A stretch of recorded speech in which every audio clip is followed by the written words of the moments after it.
కార్తీక మాసం సందర్భంగా దేవరంపాడు శ్రీ నేతి వెంకటేశ్వర స్వామివారి దేవస్థానం వద్ద పిడుగురాల పట్టణ యాదవ సంఘం ఆధ్వర్యంలో నిర్వహించిన యాదవుల కార్తీక వన సమరాధన కార్యక్రమంలో ముఖ్య అతిథిగా గురిజాల శాసనసభ్యులు ఎర్రపతినేని శ్రీనివాసరావు పాల్గొనడం జరిగింది. ఈ కార్యక్రమంలో పట్టణంలోని యాదవ సోదర సోదరిమణులు భారీగా వన సమరాధన కార్యక్రమానికి పాల్గొన్నారు.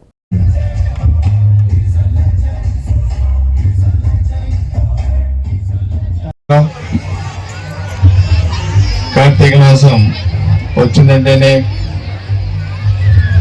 చాలా సందడి, ఆహ్లాదకరమైన వాతావరణం. కమ్యూనిటీ వైజ్గా కార్తీక మాసంలో భోజనాలు పెట్టుకొని ఒకరికొకరు కలుసుకొని యోగక్షేమాలు తెలుసుకొని ఆ పరమశివుని ఆశీస్సులతోని ఆ గంగమ్మ తల్లి ఆశీస్సులతో అందరూ కూడా కుటుంబం అంతా సంతోషకరంగా ఉండాలని చెప్పి కూడా కోరుకుంటాం. ముఖ్యంగా యాదవ సోదరులు ఈరోజు ఒక పవిత్రమైన ఈ కార్యక్రమాన్ని కార్తీక మాసంలో ఇక్కడ పెట్టుకొని చాలా పెద్ద ఎత్తున కూడా వచ్చారు. ముందుగా అందరికీ కూడా మరి శుభాకాంక్షలు తెలియజేసుకుంటాం.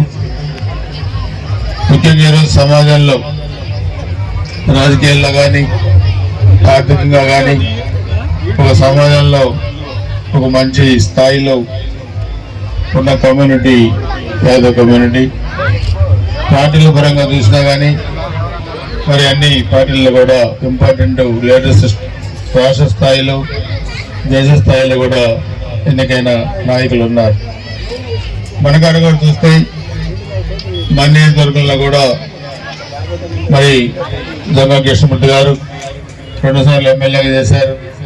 మళ్ళీ ఈ మధ్యనే ఆ వెంకటేశ్వర స్వామి ఆశీస్సులతో ఆయన 3వ మళ్ళీ టీటీ బోర్డు మెంబర్గా కూడా అయ్యారు. అదేవిధంగా ఆంధ్రప్రదేశ్ తెలుగుదేశం పార్టీ అధ్యక్షుడిగా పల్లా శ్రీనివాస్ గారు, ఆయన కూడా యాదవ్ కమ్యూనిటీ నుంచి ఉన్నారు.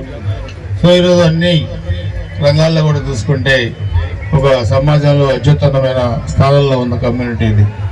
సో అందుకే మనందరం కూడా పార్టీలు వేరైనా రాజకీయాలు వేరైనా ఎప్పుడు ఏ అవసరం అందరం కూడా ఒకళ్ళకొకళ్ళు కలిసిమెలిసి అభివృద్ధి కార్యక్రమాల్లో కానీ సామాజిక కార్యక్రమాల్లో కానీ ముందుకు సాగాలని చెప్పి కూడా నేను కోరుకుంటూ ఈ నియోజకవర్గ శాసనసభ్యుడిగా ఒక సోదరుడిగా ఎప్పుడు ఎల్లవేళ నేను మీకు మీరు నాకు అన్నదండలుగా ఉండి ముందుకు నడుద్దామని చెప్పుకోవడం అందరూ కూడా తెలియజేసుకుంటాం. కమ్యూనిటీ సమస్యలు ఏమన్నా నేను కానీ కృష్ణమూర్తి గారు కానీ ప్రజలందరం కూడా ఆ సమస్యల పరిష్కారానికి ఎప్పుడు కూడా ముందుంటామని చెప్పి తెలియజేసుకుంటాం.